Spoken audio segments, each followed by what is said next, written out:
Joe, welcome to the show, man. Hey, thanks for having me, Mark. What an awesome pleasure to join you on this podcast and get to hang out with you for a little bit and talk about what I absolutely love to talk about, which is men and masculinity and Christianity and how all those things kind of collide into being something really cool if we kind of play everything the way that we need to play it. So really Yeah, excited to be here. right on, man. I get excited running across guys like yourself who I know are kind of on the same mission. So I think this is going to be a good discussion. Before we dive in, before we get too much further, tell everybody listening and watching, who you are, what you do, and kind of your dad bio, so to speak.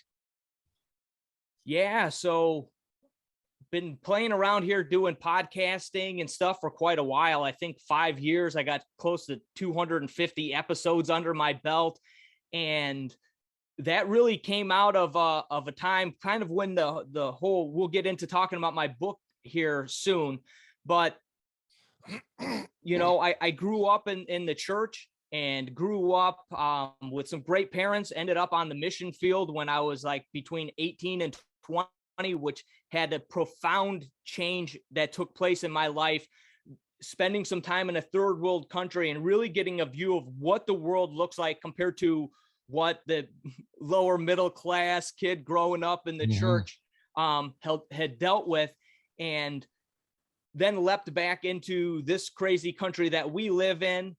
And what I fell back into and what I'm realizing more and more, Mark, that I think we're all guilty of falling into, and I'm not sure, Mark, that it's even a bad thing, is this script that we all follow, which is go to school. After school, we go to college, or we go to trade school, or go into the military, and all these little nuances in the script really change from region and culture and family. And then from that point, we go on to get a job, and then we get married, and then we have kids, and then we're kind of at this spot where it's like, what's next? I don't know what more. I followed the script that I was given by my family. I followed the script that was given to me by my culture and by my community. I followed through. Now I'm in my 30s. Where am I at? Was this all I was meant for? Am I meant for more? Is there something more to this life, or am I just going through the motions here day after day after day after day, Mark, until I retire? And then when I retire, I get to be like on the TV commercials where it looks like a 35-year-old dude with gray dyed hair running the beach and playing Frisbee with his wife. And I realized that was not how I wanted to live, and that I had to figure out that there must be something more, Mark, to this life than just going through the motions. Because you follow that script, and what you realize is that work and going to a job isn't quite what it was cracked up to be, isn't quite what you were sold. Marriage isn't quite exactly the way it was portrayed and the way you thought it was going to be. Having kids, it was great and is an exciting new adventure every day. But again, it's not quite what all these things were sold to you, that once you got checked all these boxes on this script, on this to-do list, that everything was magically going to make you content and happy. And until retirement, you had things set on cruise control. So about someplace in the middle there, we lost our house in 2008, 2009, when things crashed. And for me, that was like the ultimate, Mark, failure. Up until that point, I had followed through on that script, and everything had pretty much fallen into place the way that it was supposed to, the way it does in the Disney version of the fairy tales. And here I was, gigantic failure. And we moved into the small little townhouse. And as we prepared to move into the small townhouse, Mark, we've had to throw away a lot of our furniture that I probably still owed money for. And Ouch. It was the lowest of the low point in my life, Mark, when I saw the neighbors picking through my furniture and taking that to their homes, and realizing, man, I have completely failed to be able to, just in the littlest thing, be able to secure the shelter, this home that both of my kids were born in, for my family. And you fast forward like 6 months later from that, I got back to work, really knocked out all of my goals in a very quick amount of time, Mark. And so these two worlds collided of complete success and total failure. And neither of them brought me to my knees or brought me complete happiness that I thought would come with that success. And I started to realize that there must be something more, that this life that I was living of just kind of going through the motions, hitting the checkbox week after week, Monday through Friday work, then go Sunday church, Saturday family day, week after week, there had to be something more. And I really started to look at what I was doing in my life and started to meditate and think about, different scriptures that I had learned, throughout my childhood and stuff. And one that came to mind was in James, where he talks about praying for wisdom. And I began to pray for wisdom and realize I don't have it figured out. And I've been here on this planet for 30 some years, and I feel lost. I feel stuck. I don't know where I can move forward. And as I began to make some changes in my life and began to make prayer time and my morning routine and time for reading scripture a priority in my life, as I started to make some changes, Mark, in how I reacted, stopped listening to the sports radio and political radio that was, filling my commute with time of frustration, and started filling with audiobooks that I was always learning and thinking and stretching myself outside of my comfort zone. And I began to pray that God would give me something to share, that I was learning something in this experience, but I wanted something more. I wanted to be able to share this experience that I was going through to help other men that I knew were in a similar spot. Because you don't have to look far, Mark, to see guys that are just stuck. I don't know really a better word for it. And as I began to pray and think about this, Mark, the words open came to my mind.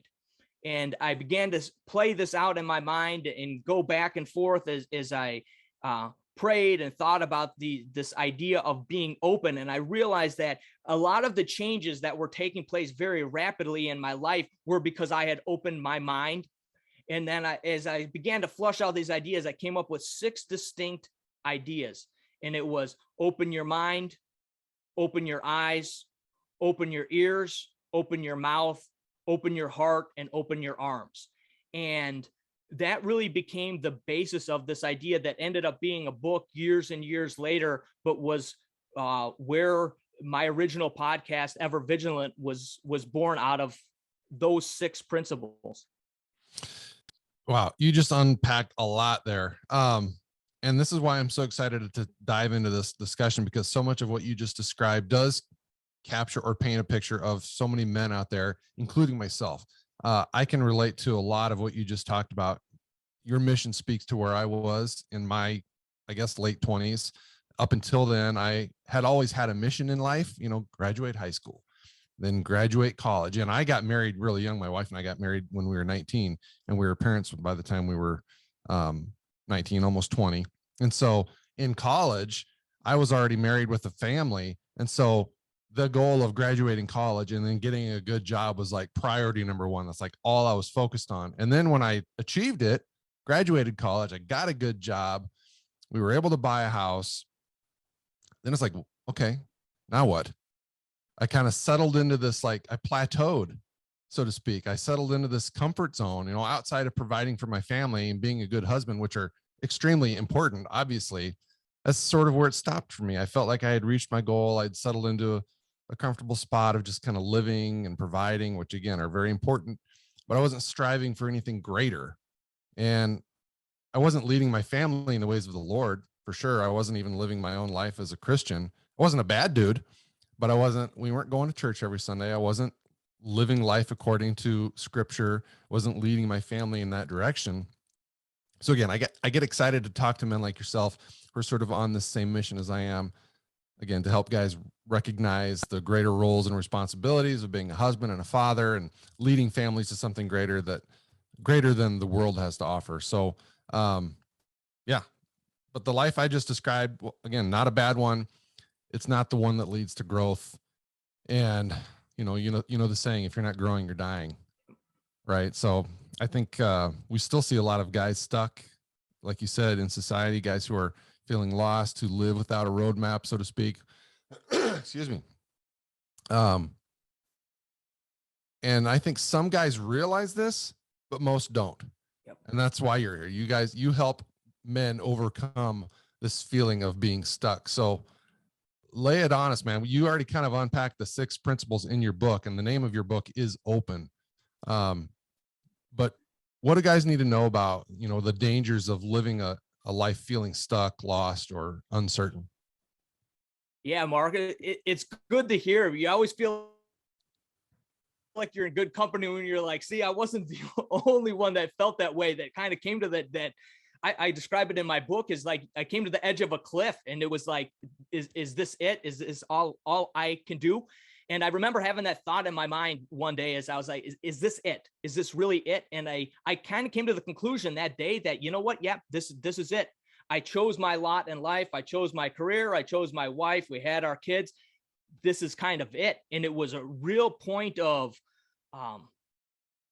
difficulty for me, because we look at our life and we think at one point there, we're looking at all these freedoms that we have and all these things that we can do and want to do. And really, I talked to in my podcast about the idea of a hero, because as we grow up as boys, we're always thinking about those challenges that we're going to overcome, and we're going to be the greatest at this. And we spend hours shooting free throws or in the batting cages, or hunting birds, or whatever it is that we're doing as we run the neighborhood. And all of a sudden now you're in your 20s or your 30s and you're like, boy, this is not what I expected things to be. And because life is a lot harder than it's portrayed, right? And then what it's sold to us. Marriage is, while it's fun and rewarding, it's the best of your years of your life, it's extremely hard. Like, you got to work at it every single day and be super intentional. Same with raising kids, and now my 2 of our 3 kids are grown and out of the house, and our oldest daughter's due to have a baby like any day now. So it's like, it's rewarding to see your kids turning into adults and kind of live their own lives, but getting them to that point is painful, man. It's painful. It's rewarding and it's fun. And I don't want to wish time away in any form or fashion, but yeah, it's a lot of work. And so when you find yourself in the grind, it's like, wow, this is it. yeah, exactly. And so the 6 principles that I came up with, really, like I said, it kind of birthed my original podcast, which was Ever Vigilant. And my idea was I was going to record 8 podcasts. I was going to do an intro podcast, Mark. I would do one on each of the principles, do a review, and kind of have this idea off of my back of doing this. Is often, we think we want to help people. And then when it comes to really rubber hitting the road and you really putting the work in, that was my commitment. And years and years later now, I wrote the book. But Open Your Mind is about 2 distinct ideas. It's so important that we open our mind, Mark, to the fact that the majority of the people around us, Mark, have their own agenda and are lying to us. And whether those lies are intentional and they're purposefully trying to push us in a direction that benefits them, or whether it's a company trying to sell us their new watch or their new car, we're always being influenced by everybody around us. And far too few times when we're being influenced do we question why. Yeah. And I think it's really important that we realize, number one, that everybody that's around us has an agenda. Everybody around us has a reason for wanting us to do certain things or say certain things or act a certain way or wear a certain type of clothes or drive a certain type of car. And there's nothing wrong with that, but we really need to be cognizant of that fact as we make decisions in our daily life. And the other part of Open Your Mind is realizing how often, and this is probably even more important, Mark, we lie to ourselves. And us lying to ourselves brings about death in our lives in so many different ways, because oftentimes we tell ourselves these little lies that have a huge impact. Like we tell ourselves, my marriage is okay, or my marriage is good. And on the surface, when we say it, we feel better about it. And it seems like a good thing that our marriage is okay. But the reality is, if we are not brutally honest with ourselves in those type of things, it leads to the death of our marriage, because now instead of putting the focus where it needs to be, we lied to ourselves and told us we're okay there, or my relationship with my daughter is okay, or no, we can afford this, or whatever it might be in finances or family or your faith. When we start to lie to ourselves and we become comfortable with lying to ourselves, it becomes a habit. And those habits lead to death. And it leads to the death of your friendships. It leads to the death of your marriage, all because we simply tell ourselves everything's okay or things are good enough. And if we're not cognizant of the fact and constantly honestly evaluating where we're at, what we're being told by others and what we're telling ourselves, we'll fall into this trap of just recycling these lies over and over again. And then years later, we say, well, I don't know why she left, or I don't know why he's not my friend anymore, or I don't know why she chose that path to go down for her life. And if we backtracked and again, we were honest with ourselves, we probably could find the point in our life where we knew there was a line, but rather than confronting your daughter when you had the opportunity, the fourth quarter of Monday Night Football was far too important at that moment. Yeah. And if we're not really focused on, like you said, and really intentional about our marriage and the things that are most important in our lives, they'll walk away from us. And so the book is broken down into 3 parts. It's open your mind and open your eyes are really about you. And opening your eyes is being very cognizant of the fact that there are threats around us. And before you get too far into the open your eyes, I want to go back.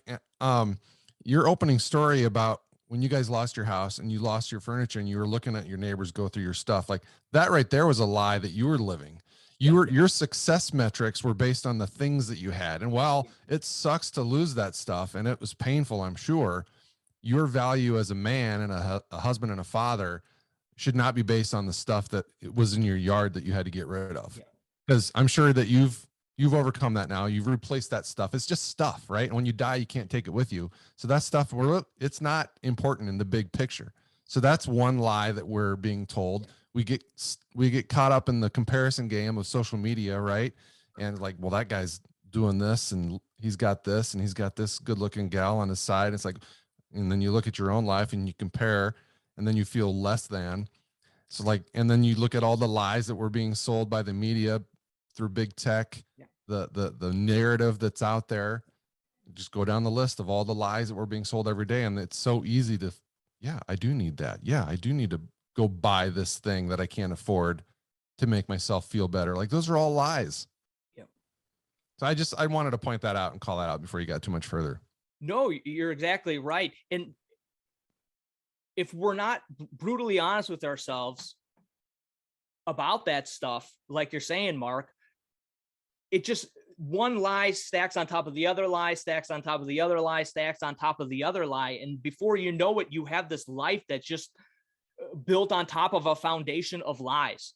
And once those things start falling apart, because eventually they will, those lies will always lead to death and destruction, always. And once you start to build your life on a foundation of lies, at some point it will fall apart. And when it does, it will probably be very, very difficult, very ugly time. And so many of the lies have financial ramifications, right? They translate to credit card debt in many marriages, and a lot of marriages end in divorce because of finances. So if you want a real world scenario of how lies can impact your life and your legacy, there you go. Yeah. Perfect. So with open your eyes, it's about the threats that you see.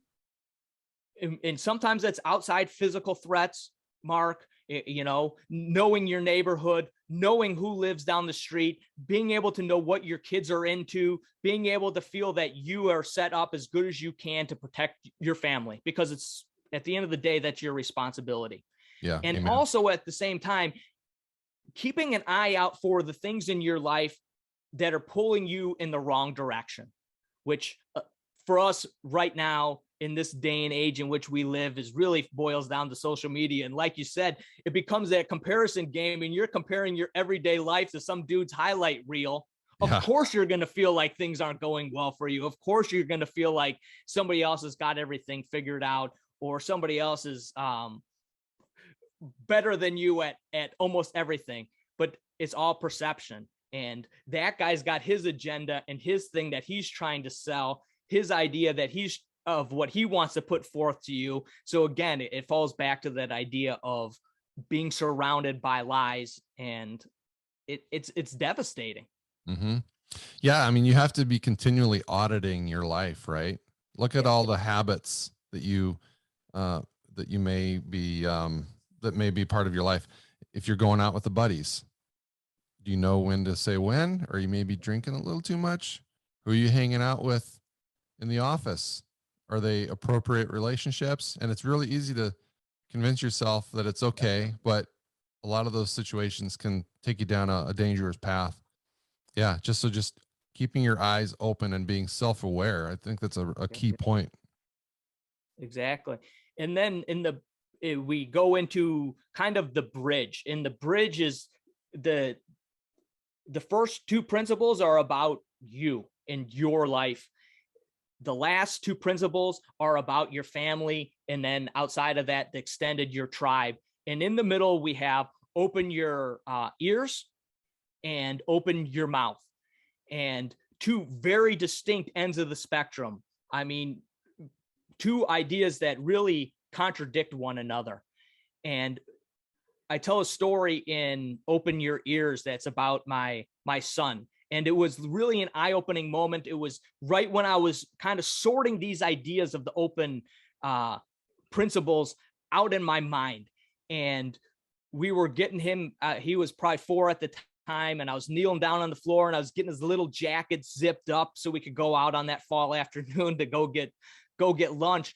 And I asked him, "Where are you going?" And he said, "To the What You Want." And it had kind of become a family joke almost because he pronounced it, rather than a restaurant, he pronounced it as a What You Want. And I asked him again, I said, "Where are we going?" He said, "We're going to the What You Want."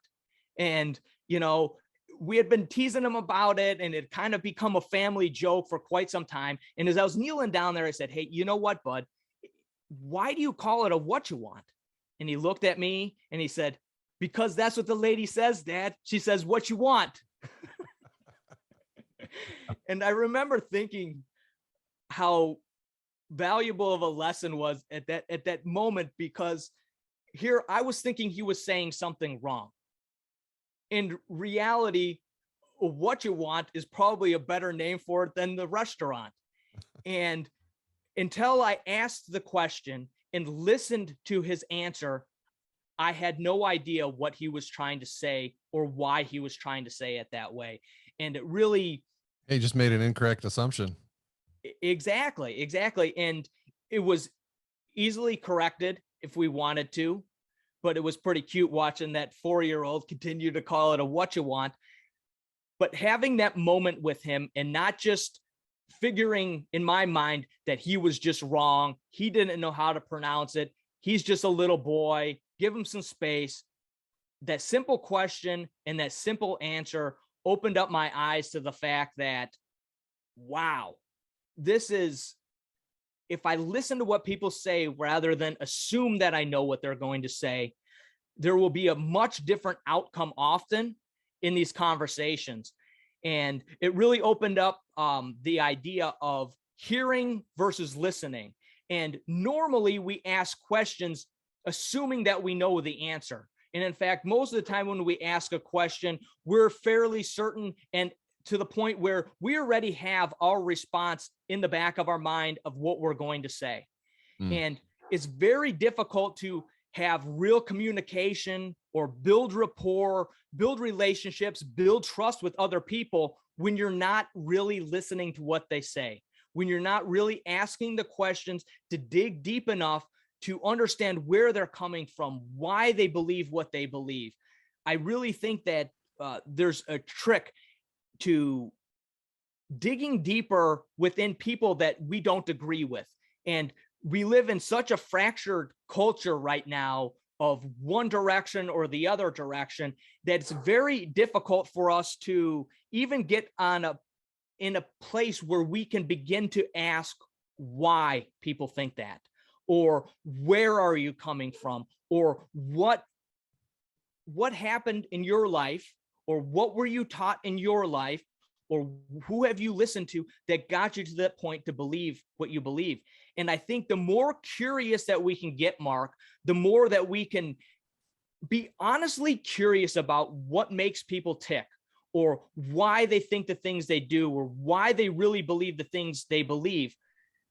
I believe that that's the trick to not getting angry, to not getting frustrated, to not getting having resentment towards those people for feeling differently or looking at things completely differently than we do. And I think the more curious that we can get in our conversations, the more questions that we can ask, the more that we can try. And again, it's just like marriage, or just like with your children, it's that idea of being intentional about listening and hearing somebody out. And once you are to that point where you have listened to somebody, you've heard them out, it offers you then an opportunity to open your mouth and to speak why you believe what you believe, rather than that immediate judgment. When you give somebody that space to speak their mind, to answer some questions, to dig a little deeper, to honestly, a lot of times you start asking questions and people realize once those answers are coming out of their mouth, maybe how foolish they are, or what they're assuming by saying those things. But until they can have a true conversation and not just have somebody else always patting them on the back, or somebody else always getting angry with them or frustrated with them, they've never had the opportunity to just express and talk through themselves why they think what they think. And giving them the opportunity to do that and showing somebody the respect to listen to what they have to say opens up an opportunity for you to share why you have the viewpoint you do, where you're coming from. This podcast is part of the Edify Podcast Network. Edify is a faith-inspiring app that brings together thousands of the best Christian podcasts in one place for your listening enjoyment. Cut through the noise and grow your faith by diving into the world's top Christian podcasts today.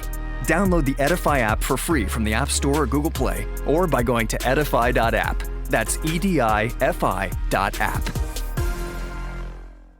Yeah, I think it just underscores the importance of approaching any interaction, especially online, or if it's a difficult conversation, with a little humility and certainly God's grace, right? And then just keeping your mouth shut and listening. It takes some self-discipline, some self-control, and it's not the path of least resistance in many cases, which I think you see a lot of on social media. Again, it's really easy to be a keyboard warrior when you don't have any of that face-to-face ramifications, right? You'd say things to people online that you would never say face-to-face, but that's the path of least resistance. It takes a little bit more discipline, a little bit more intentionality to kind of go into those situations with your ears open and to listen and truly hear what they're saying and try to put yourself in their shoes to really gain a better understanding of their perspective. And then you can have a much more meaningful dialogue as a result. Yeah. And I think what oftentimes people are scared about doing that, Mark, is they're not that certain in their own beliefs. And they think that if they give somebody else the opportunity to speak, that they may have some questions to answer that they're not certain how they're going to answer. But that's part of, go ahead. Go ahead. I said, that's part of getting yourself outside of your comfort zone, and part of growing is being able to question why you believe what you believe and work that out in your mind and in your heart, why you believe that. Because if you don't know why, then it's probably somebody else's belief that once again, some was pushed into you through some sort of lie of one sort of another. And now you're believing it. And now you're parroting a bumper sticker rather than actually truly believing in something. Yeah, for sure. I was going to interject there with a thought and I kind of lost it, but maybe I'll think of it later. Shoot, it was right there on the tip of my tongue. Let's push on, because we got a lot more to talk about. And it's worth mentioning that the the topics, open your mind, open your ears and your eyes and your mouth and your heart and your arms, are kind of broken into 3 larger sections that you kind of, in your book, you lay out in sort of a Venn diagram where one circle is focus on you, one circle is focus on communication, and one circle is focus on others. And then where all those overlap is kind of where the inner hero resides. Is that right? You know it exactly. And that's who we need to be striving to be, is that hero, not only to our family and to ourselves, but to our communities, our churches. And, I kind of define being that hero, Mark, as somebody who's willing to step above what everybody else is doing with intentionality and serve. And in this day and age in which we're living, Mark, it's not that hard. Well, on one hand, it's not that hard, but on the other hand, it's very hard because it's countercultural. Yep. And you have to stand firm, right? Going back to 1 Corinthians, stand firm, be a man, and be willing to do the difficult thing, be willing to swim against the tide of where everybody else is going.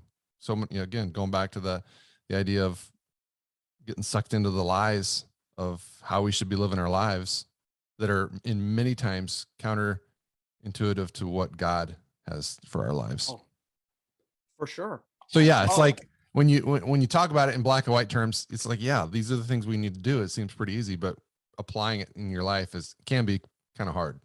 Yeah, that's what it says on the cover of the book. It says 6 principles that are easy to implement, but difficult to master. Yep. And I think really this whole book is about going back to the foundations.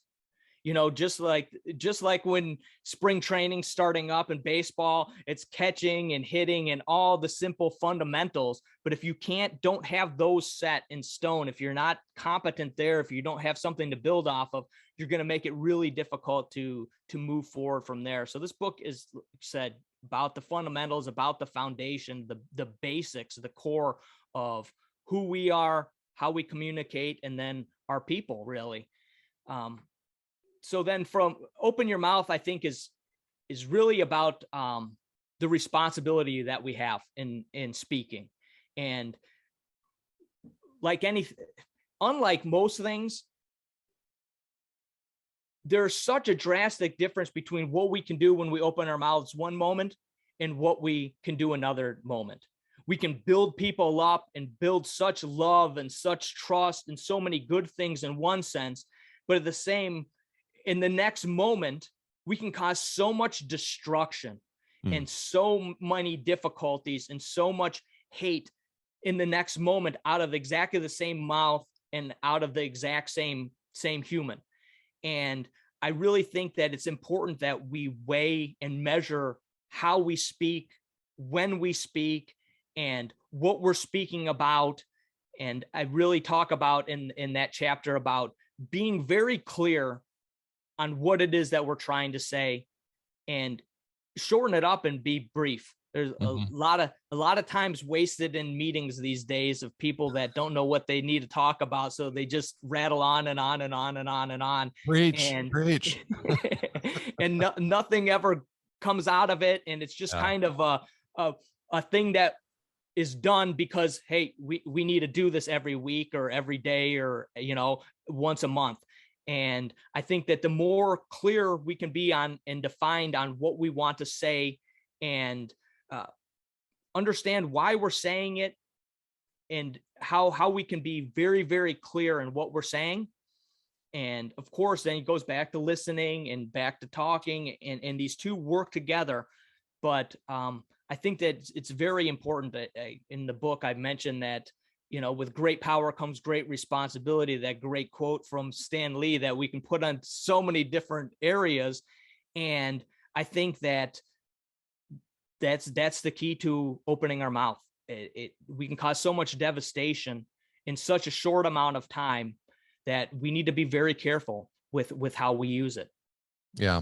I don't believe words are violence, but words can cause a lot of damage, a lot of hurt that lasts, a lifetime. Yeah. And it's one thing that I pray for all the time, almost daily, is just wisdom and discernment, because I so want to say the right things when it comes to my relationship with my wife and how I raise my kids and what I can instill in them while they are still a captive audience. And so knowing not what to say, but how to say it and how to say it in the most impactful way, and try to balance that with living in the moment. You don't want to be rehearsed, right? And you want to take advantage of the moments that God gives you, but also like put some thought into the words that you're going to say and understand how they may be perceived. They're going to be perceived differently by your kids than they are your wife, certainly. And then, when it comes to friends and extended family, and then that it bleeds into the workplace, it's a good approach to communication in general. For sure. And then from there, that bridge works its way into the other part, which is really your tribe. And in the chapter on Open Your Heart is about the vulnerability that we need to have as husbands and fathers within our home. It's become very popular. There's this I think, misunderstand stoicism, or maybe it's understand stoicism. But when you function as a robot within your family unit, when you function as having no emotions or holding it all in, you lose something with your family. Mm-hmm. And just like when your son comes home and he's got his head down and you can tell he's frustrated or upset about something, it serves absolutely no purpose for him when you ask him what's wrong or how did the day go or what's going on. It serves absolutely no purpose for him to say, things are okay, Dad. And it's the same for you. When you're feeling down or you're feeling frustrated, or even if you're feeling happy, we need to, within our home, be able to show those feelings to our family. I think it's detrimental that we show those feelings to our family. When we're human beings, we can show emotion. It's something that's given to us by God to be able to show our frustrations, to have anger, to have happiness, to have joy, to have peace.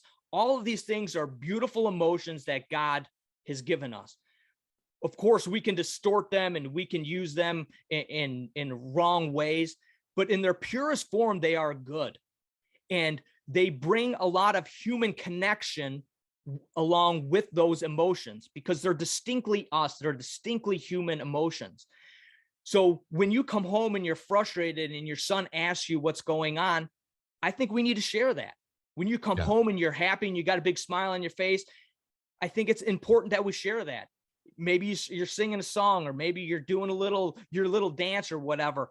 I don't care what it is and how you express it, but holding in those emotions and thinking that you are doing your family some sort of service by being a robot amongst them, by holding everything in and holding the weight of the world upon your shoulders, will lead to you dying on the inside, will lead to you getting crushed by the world, and does nothing to demonstrate to your family what it means to be human and what it means to be a father, of what it means to be with them in solidarity.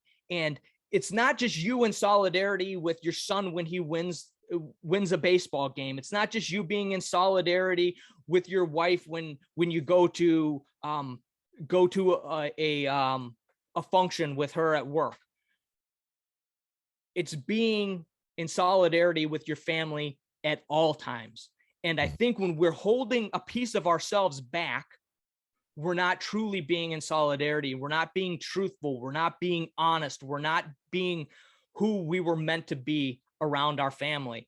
And I think that we set out a very, very bad example for our family of how we should conduct ourselves. And I think that our family loses out on so much when we behave that way as well, Mark. They don't get to be frustrated with us. They don't get to be happy with us. They don't get to give you that pat on the back or whatever that may mean less to you than it means to them. But we need to do everything that we can to draw that family unit in together, to strengthen one another, to support one another, to love one another, to care for one another, to show empathy for one another. And if you're trying to create that atmosphere within your family, you've got to be able to exemplify it. Yeah, this is a big one for guys, especially. Let's just talk about work as an example. It's very easy to be at the office or the construction site or what have you all day. Something happens the day, maybe you didn't have a good day, maybe you had an argument with the boss, whatever. It's very easy to bring that frustration home. And to your point, I think it's okay to let your family know that you're frustrated. You don't necessarily need to demonstrate your frustration, because I think there's a balance. You don't want to be stoicism there's things to be learned there, but like you said, being too robotic, you miss out on a teaching opportunity. At the same time, we don't want to be an emotional hot mess either. So I think we need to be somewhere in the middle. But I look at my son, and I think it's good for him to understand the emotions that come with manhood, and then show him how you deal with those. So like, if you're frustrated, like, buddy, I had a rough day today. I want to play with you, but first I need to go work out at the gym or whatever.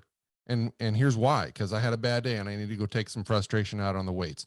However you deal with that in a healthy way, I think it's important to model that to your kids, to your family, to show them like, hey, dad's living life and today was a rough day, and here's how you cope with that. And I think it's a teaching opportunity. For sure. And I think that the more suppressed you try to keep those emotions, eventually they'll come out. Eventually they come out, and like you said, it is a hot mess. And you say things probably that you wish you didn't say. You take your frustrations out on people that you shouldn't be taking your frustrations out on, because they just happen to be there. But I think the more you can let off that valve of frustration, of pressures, of what's going on in your life, and the more that you can allow them to draw you that picture when you get home, and your young kid draws you that picture and says, hey, Dad, I know you had a rough day yesterday. I created this for you. It gave him an opportunity to give back to you, and gives you an opportunity to reflect back on what's most important to you and why you're going to do that struggle each day, if that's where you're at. Yeah. How many stories do we see of guys? And I think the guys tend to push our feelings down deep, because that's what we've been taught. That's what guys are supposed to do. And like we've been saying, that's not necessarily a healthy thing. If you don't find a way to deal with that and manage with that, then how many guys do we know who find ways to cope with it in an unhealthy way? Porn, alcohol, abusing the ones we love, taking our frustrations out on them. I mean, you see it every day. It's almost an epidemic. So I think this is a really key point. Yeah, for sure, because there's always going to be an outlet for it. You need to control where that outlet is and where it goes, and demonstrate a healthy, strong way of dealing with it. But I even think that there are times where it's okay to show your family that you're angry about things, because a lot of times anger comes with demonstrating how strongly you believe in something. For sure. And I think a lot of times our children and even our wife need to know that they have somebody that they can rely on, that they have somebody that strongly believes in what they say they believe in. And if you are not willing to stand up, to raise your voice sometimes, to get frustrated, to show that why you think this is important, and you think it's important enough to confront your daughter for what she's doing, or your son for what he's doing, or your wife for whatever it might be. If you don't believe in them enough, if you don't believe in your family enough, if you don't believe in yourself enough to actually confront the situation, then you don't really probably have much of a family or much of a relationship with these people anyway. And that's someplace that you need to start doing some evaluation. But I think that it all begins with that suppressing, or thinking that it's the right thing to do to suppress. And then we start to say, we become the martyr in the situation, right? Oh, nobody wants to listen to what I have to say. Nobody cares anyway. I just do this. And again, we start those lies to ourselves of, well, nobody really cares. I'm just here to put food on the table. These people don't really love me. If I were to leave, they wouldn't care. And those start to bring us down very, very awful, dark paths that we don't want to go on. Had we just been more cognizant of the fact that, you know what, they do care, they do love you. Don't be afraid to express when you're frustrated or when you think they're going in the wrong direction. Show them that you care. And if that means you got to raise your voice or means that you need to let them know how frustrated you are or disappointed you are in something that they did, then that's what they need to hear. We're all testing our boundaries regularly. We're all finding out where we're at, how far we can stretch out, what that looks like. And your responsibility as a father is to help maintain those boundaries in a healthy way for everybody around you.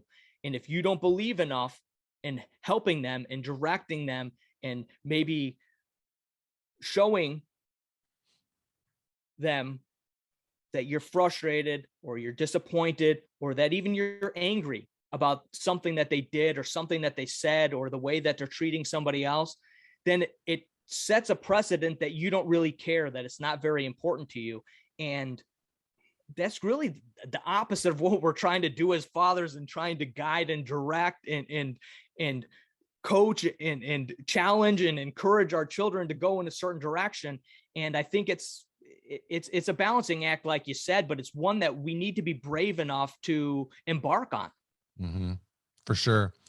Oh man, as we kind of wind down here, you and I were both fortunate enough to kind of realize the lessons that we've been talking about here before it was too late in life. Yeah. But I am confident that at some point, somebody's going to listen to this and they're going to shrug their shoulders and going to be like, nah, I'm good. This doesn't really apply to me. When in reality, it absolutely does. So what do you say to guys who are comfortable being comfortable, who, they're just going through the motions in all aspects of life and don't see the potential pitfalls that are waiting for them if they don't take action on this stuff? What's the one thing that you would say to kind of light a fire under those guys' butts? Until you come to the point where you realize that you were meant for more, that you have a bigger purpose to serve in this world, that you were created to serve others. And there's a million different ways that you can serve other people, but you were put here for a purpose. And that would be my only thing, is just to remind you, maybe that's where you're at in your life. And there's a lot of guys that's where they're going to be for some time until they either hit rock bottom or they get frustrated enough, or they're done with the challenges of whether it's work or whether it's their challenges that they have with play. They have enough challenges right now. They don't need something else. That's all right. This message maybe isn't for everybody. I think it's for everybody, but not everybody today. But my reminder is that wherever you're at, there is a purpose for you. You were put where you're at for a reason. The experiences that you've had in your life, the way that you see the world, the wife that you have, the children that you have, where you live, all of these things have accumulated up to make you, you. And you are uniquely you. There's nobody like you that has existed or ever will exist. You are a modge podge of experience, of what you've read, what you've watched, who you've spoke to, who you've listened to. You are uniquely you, and there is a purpose for you. And that purpose is bigger than you. That purpose is important. And that would be my challenge, is seek out that purpose. And if you need some clarity, you need some help, you want to have these foundational building blocks to work on, dig into these 6 principles. These are foundations. These are building blocks to build off of, to find your purpose, to find clarity in where you're going and what your direction is, and to get yourself unstuck, because time doesn't stop. Your children don't stop growing up. Your wife doesn't stop changing. The world around us doesn't stop changing. And we can sit back sometimes as men and just let everything change all around us. The longer you let that happen, the harder it is to maybe ever catch back up, Mark, and to be able to find yourself back on a level playing field with the world around you. Good stuff, man. Well, guys, definitely check out this book. I think that living out these 6 life-changing principles will define your legacy. So, Joe, where can people find you online, find your podcast, the book, and learn more about your coaching that we didn't really touch on, but you do provide coaching? Yeah, if you go to heroeswanted.us/coaching, up in the upper right-hand corner, you can get a link to the book. You can get a link to the podcast. And I have a free quick guide that you can get there that breaks down, and even a little bit better than I did in this podcast, all 6 of the principles, just a brief overview. And then on that page too, you can find all about the coaching program, what I offer, what it looks like, and even schedule a strategy call right from there. And my strategy calls really, guys, is to have an opportunity to, just like we've been talking about, evaluate where you are at today in your life, where you want to go, and work out a strategy to get you from that point A to point B. Because when you're stuck in the mud or you're stuck in the snow, and you can be burning a lot of energy and a lot of time pushing on the gas pedal. But sometimes it takes getting out of that vehicle, surveying the surroundings to come up with a better plan. Sometimes you need somebody else there next to you, helping you survey what's going on and give you some recommendations for getting that car back on the road and headed where you want to go. So again, that's heroeswanted.us/coaching. Love it, man. Well, we will link to all that in the show notes. Guys, get out there, take action. Joe, thanks for your work and thanks for your time today. Appreciate it. Hey, thanks again for the opportunity, Mark. Very cool to sit down with you and get to have an awesome conversation. Really appreciate what you're doing. Keep it up, brother. Guys, thanks for listening. If you enjoyed today's conversation, share it with a friend and subscribe to the show so you don't miss future episodes like the one you heard today. And be sure to check today's show notes for all the ways you can stay plugged into the Inspired Legacy, including my free download called 9 Ways to Be a Better Dad. You can sign up for my free weekly devotional called Inspired Inbox. And you can join the private Facebook group, a community of other like-minded men looking to become the best husbands and fathers they can be. So get plugged in, like, subscribe, leave a review, and help more guys find the show, because we need more men battling together for the sake of the next generation. Until next time, live inspired.